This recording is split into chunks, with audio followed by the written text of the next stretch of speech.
kami dari kelompok 3 yang beranggotakan Serta Sidiki, Hana Siti Salma, Dini Sahila, Deliana Fatur Rahma. Kami di sini akan menjelaskan tentang tugas-tugas perkembangan peserta didik di SD. Selamat menyaksikan. Hakikat tugas perkembangan. Dalam proses perkembangan, dalam diri manusia meliputi berbagai aspek kognitif, moral, kepribadian, sosial, emosional. Inilah yang disebut dalam aspek perkembangan. Nah, di dalam aspek perkembangan, seiring berjalannya waktu, terbagi beberapa fase yang disebut fase perkembangan atau tahapan perkembangan. Perkembangan ini harus dicapai oleh individu di setiap fasenya. Kalau misalkan tercapai, akan mendapatkan kebahagiaan, kalau tidak tercapai, akan mendapatkan kekecewaan. Tugas perkembangan menurut Robert J. Havigers, dan kehidupan manusia memiliki tugas-tugas tertentu yang harus diselesaikan.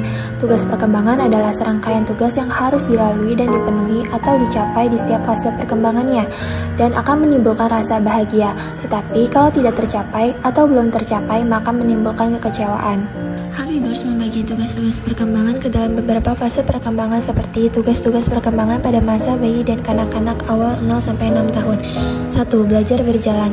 Pada tahap ini anak belajar mengembangkan kemampuan motorik kasar seperti merangkak, berdiri, dan akhirnya berjalan. 2. Belajar memakan makanan padat. Anak mulai beralih dari susu ASI atau formula ke makanan padat. 3. Belajar berbicara. Anak mulai mengembangkan kemampuan komunikasi melalui bahasa. 4. Belajar buang air kecil dan buang air besar. 5. Belajar mengenal perbedaan jenis kelamin. Di sini anak mulai memahami perbedaan antara laki-laki dan juga perempuan, baik secara fisik maupun peran sosial. 6. Mencapai kestabilan jasmani fisiologis. Tubuh anak mulai menyesuaikan diri dengan lingkungan luar rahim seperti pola tidur, makan, dan pertumbuhan fisik yang stabil. 7. Membentuk konsep-konsep sederhana kenyataan sosial dan alam.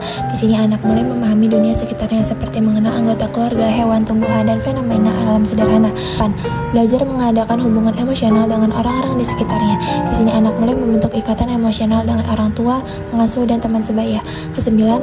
Belajar mengadakan hubungan baik dan buruk, yang berarti mengembangkan kata hati. Selanjutnya, masa kanak-kanak akhir sekitar 6-12 tahun. 1. Belajar keterampilan fisik untuk permainan ringan. Anak mengembangkan koordinasi motorik halus dan kasar melalui aktivitas fisik seperti berlari, melompat, atau bermain bola. 2. Membentuk sikap sehat terhadap diri sendiri. Anak mulai memahami dan menerima tubuhnya yang sedang tumbuh serta menjaga kesehatan fisik dan mental. 3. Belajar bergaul dan bermain dengan teman sebaya. Anak belajar berinteraksi, bekerja sama, dan membangun persahabatan dengan teman-teman seusianya. 4. Mulai menemukan peran sosial yang sesuai dengan jenis kelamin. Di sini anak mulai memahami peran sosial seperti sebagai laki-laki ataupun perempuan. Yang 5. Mengembangkan keterampilan dasar membaca, menulis, dan berhitung. 6. Mengembangkan konsep-konsep untuk kehidupan sehari-hari, seperti waktu, uang, dan sebab akibat dalam kehidupan sehari-hari. 7. Mengembangkan kata hati, moralitas, dan tata nilai. Di sini anak memahami perbedaan antara benar dan salah serta mengembangkan nilai-nilai moral. Yang 8. Mengembangkan sikap terhadap sosial dan lembaga masyarakat. Di sini anak mulai mengenal dan memahami peran kelompok sosial seperti keluarga, sekolah, dan masyarakat. 9. Menemukan kebebasan pribadi. Di sini anak mulai belajar mandiri, membuat keputusan kecil, dan mengambil tanggung jawab atas tindakannya. Perkembangan masa remaja. Yang pertama, mengembangkan relasi sosial, membentuk koneksi yang lebih kompleks dengan teman sebaya dan lawan jenis, mulai berbagi rahasia dan tertarik pada kencan. Yang kedua, menerima perubahan fisik, beradaptasi dengan perubahan tubuh selama pubertas dan mengembangkan pemahaman tentang identitas gender. Yang ketiga, beradaptasi dengan norma sosial, belajar menyesuaikan diri dengan aturan masyarakat sambil tetap mengembangkan kepribadian unik. Yang keempat, mencapai kemandirian emosional, mulai membuat keputusan sendiri tanpa selalu bergantung pada persetujuan orang tua. Yang kelima, mempersiapkan masa depan, mengeksplorasi minat dan bakat untuk menentukan jalur pendidikan dan karir. Yang keenam, membangun fondasi keluarga, mengembangkan pemahaman tentang komitmen dan tanggung jawab dalam hubungan jangka panjang. Yang ketujuh, mengembangkan nilai dan etika, membentuk prinsip moral yang menjadi panduan dalam pengambilan keputusan. Yang kedelapan, memahami peran warga negara, mengenali hak, kewajiban, dan kontribusi positif pada masyarakat. Yang selanjutnya, masa dewasa awal. Membangun karir, memasuki dunia kerja, mengembangkan keterampilan profesional, dan membangun reputasi. Yang kedua, memilih pasangan, mencari dan membangun hubungan dengan calon pasangan hidup, memulai pernikahan. Yang ketiga, membangun keluarga, menciptakan keseimbangan antara karir, pernikahan, dan tanggung jawab keluarga. Yang keempat, mengembangkan kemampuan parenting, belajar merawat dan mendidik anak bagi yang menjadi orang tua. Yang kelima, mengelola rumah tangga, menguasai pengelolaan keuangan dan pengambilan keputusan bersama. Yang keenam, berpartisipasi dalam masyarakat, terlibat dalam komunitas dan kegiatan sosial sesuai nilai personal. Yang ketujuh, membangun jaringan sosial, membentuk pertemanan dewasa dan komunitas pendukung yang sejalan dengan prinsip prinsip hidup. Selanjutnya, masa setengah baya. Yang pertama, meningkatkan kontribusi sosial, memberikan kembali pada masyarakat melalui mentoring atau kegiatan sosial. Yang kedua, membimbing anak, menyeimbangkan pemberian kebebasan dan dukungan saat anak menuju kemandirian. Yang ketiga, mengembangkan hobi, mengeksplorasi minat dan aktivitas di luar peran karir dan keluarga. Yang keempat, memperkuat pernikahan, memperdalam hubungan dengan pasangan dan mengevaluasi kembali tujuan hidup. Yang kelima, beradaptasi dengan perubahan fisik, menghadapi tanda-tanda penuaan dan menyesuaikan kebiasaan hidup. Yang keenam, mengoptimalkan karir, mencapai puncak prestasi profesional dan mentoring generasi muda. Yang ketujuh, menyesuaikan dengan penuaan orang tua, menghadapi realitas penuaan orang tua dan beradaptasi dengan peran baru. Selanjutnya, masa tua. Yang pertama, beradaptasi dengan penurunan fisik, mengembangkan strategi menghadapi keterbatasan fisik namun tetap aktif. Yang kedua, menyesuaikan pendapatan, mengelola keuangan dengan sumber daya terbatas setelah pensiun. Yang ketiga, mempersiapkan kehilangan, mengembangkan kemandirian dan menemukan makna hidup saat menghadapi kemungkinan hidup sendiri. Yang keempat, membangun komunitas, membentuk koneksi dengan teman sebaya untuk mengurangi isolasi. Yang kelima, menjaga kesehatan, proaktif mengelola kesehatan melalui pemeriksaan rutin dan aktivitas fisik.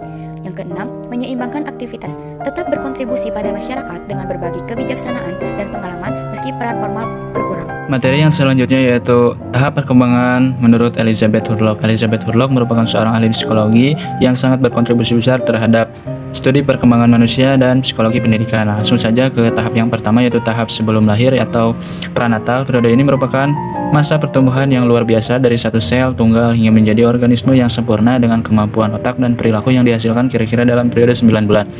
Yang selanjutnya yaitu tahap bayi baru lahir atau newborn. Pada tahap ini ialah periode perkembangan yang merentang dari kelahiran hingga 18 atau 24 bulan. Nah, masa ini adalah masa yang sangat bergantung pada orang dewasa. Yang selanjutnya yaitu tahap kanak-kanak awal atau early childhood, yaitu periode perkembangan yang merentang dari masa bayi hingga usia 5 atau 6 tahun. Nah, periode ini biasanya disebut dengan periode prasekolah. Yang selanjutnya yaitu tahap kanak-kanak akhir atau later childhood, ialah periode perkembangan yang merentang dari usia kira-kira 6 hingga 11 tahun. Periode ini biasanya disebut dengan tahun-tahun sekolah dasar. Yang selanjutnya yaitu tahap remaja atau adolescence, ialah suatu periode transisi dari masa awal anak-anak hingga masa dewasa yang dimasuki pada usia kira-kira 10 hingga 12 tahun dan berakhir pada usia 18 tahun hingga 22 tahun. Yang selanjutnya yaitu tahap dewasa awal atau early adulthood, ialah periode perkembangan yang bermula pada akhir usia belasan tahun atau awal usia 20-an tahun dan yang berakhir pada usia 30-an tahun. Yang selanjutnya yaitu masa dewasa madya atau middle adulthood, ialah periode perkembangan yang bermula pada usia kira-kira 35 hingga 45 tahun dan merentang hingga usia 60-an tahun. Yang terakhir yaitu masa usia lanjut atau later adulthood, ialah periode perkembangan yang bermula pada usia 60-an atau 70 tahun dan berakhir pada kematian. Materi selanjutnya adalah tugas-tugas perkembangan menurut Erik Erikson. Erik Erikson adalah seorang psikolog asal Jerman yang dikenal dengan teorinya tentang 8 tahap perkembangan manusia atau dikenal dengan teori perkembangan psikososial. Erikson menjelaskan bahwa setiap individu melewati 8 tahap kehidupan, di mana setiap tahap memiliki tantangan yang perlu diatasi. Pertama, fase bayi 0 sampai 1 tahun memiliki tantangan kepercayaan versus kecurigaan. Fase yang kedua yaitu kanak-kanak dari umur 18 bulan hingga 3 tahun dengan tantangan otonomi versus malu dan ragu. Selanjutnya anak kecil 5 sampai 13 tahun dengan tantangan percaya diri versus rendah diri. Selanjutnya fase awal anak kecil dari umur 3 sampai 5 tahun dengan tantangan inisiatif versus rasa bersalahnya remaja 13 sampai 21 tahun dengan tantangan identitas versus kekacauan peran. Fase selanjutnya yaitu fase dewasa dari umur 21 hingga 40 tahun dengan tantangan keintiman versus isolasi. Selanjutnya fase parubaya dari umur 40 sampai 60 tahun dengan tantangan generativitas versus stagnansi. Selanjutnya lansia berumur 60 tahun lebih dengan tantangan integritas versus putus asa. Terima kasih. Wassalamualaikum warahmatullahi wabarakatuh.